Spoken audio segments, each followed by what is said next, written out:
नमस्कार मित्रों।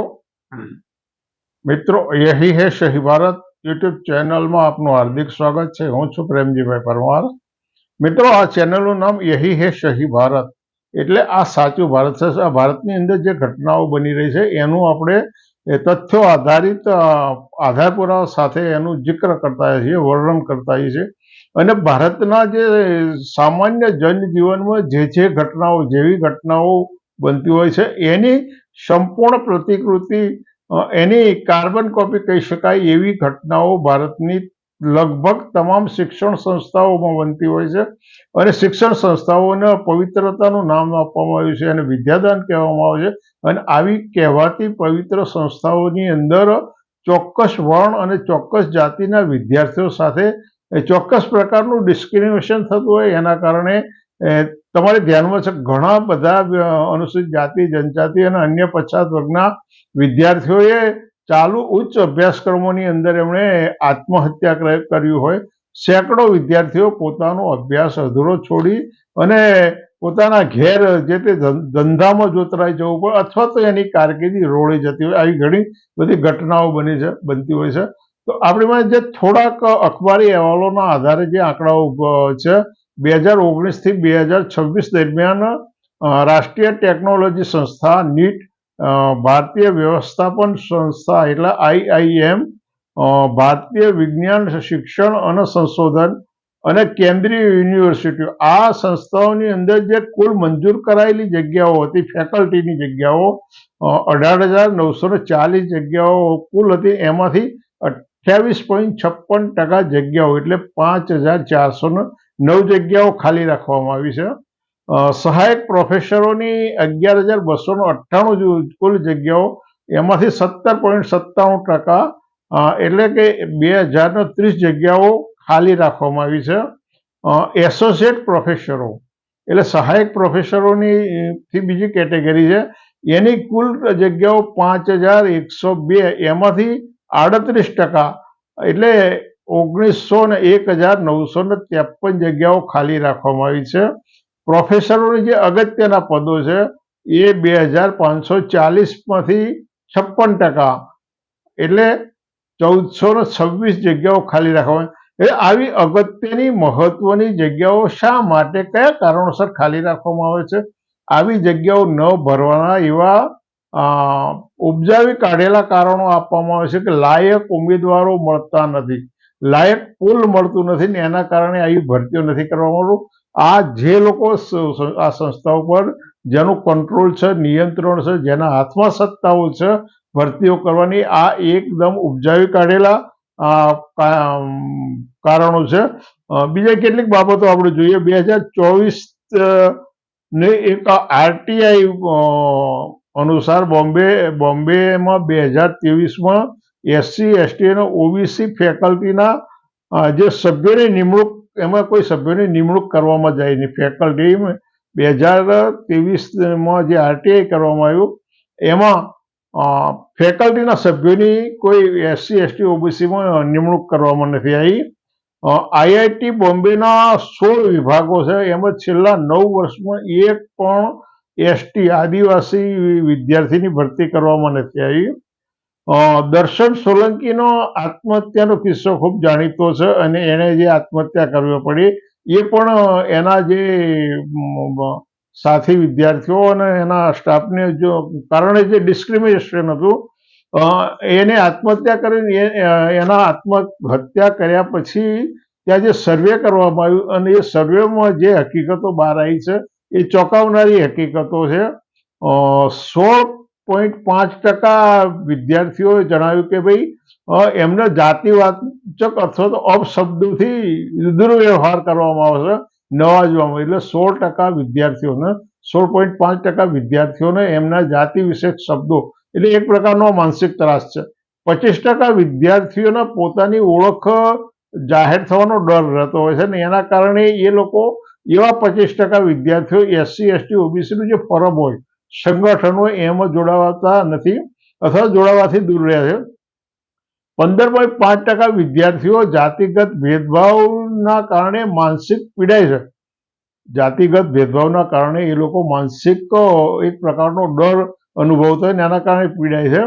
37% વિદ્યાર્થીઓએ એવું જણાવ્યું કે એમની જાતિ જાણવા માટે, આવા વિદ્યાર્થીઓ SC, ST અને OBCની જાતિ જાણવા માટે જેઈ જોઈન્ટ એન્ટ્રન્સ એક્ઝામ અથવા તો graduate aptitude test in engineering અને બીજી જે એવી એક્ઝામો હોય એમાં એમનું રેન્ક, એ કયા રેન્કમાંથી પાસ થયા ને એના આધારે SC, ST, OBC અને જનરલના રેન્ક જુદા જુદા હોય, એટલે રેન્કના આધારે એની જાતિની ઓળખ થઈ શકે, એટલે એમના રેન્ક પૂછવામાં આવે.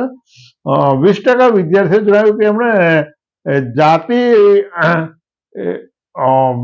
જાતિના સંદર્ભમાં જો ફેકલ્ટીના સભ્યોનો ફરિયાદ કરવામાં આવશે તો એની ખરાબ પ્રતિક્રિયા આવશે.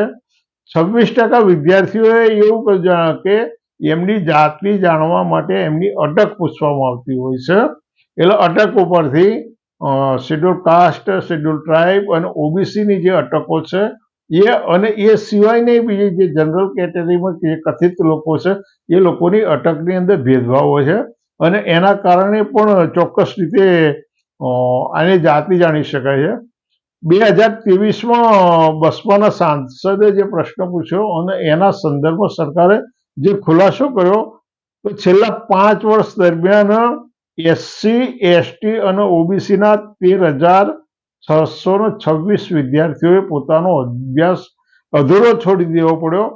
એમાં કેન્દ્રીય યુનિવર્સિટીની અંદર OBCના 4,596 વિદ્યાર્થીઓ, શેડ્યુલ કાસ્ટના 2,424 અને શેડ્યુલ ટ્રાઇબના 2,622 વિદ્યાર્થીઓ પોતાનો અભ્યાસ અધૂરો છોડવો પડ્યો.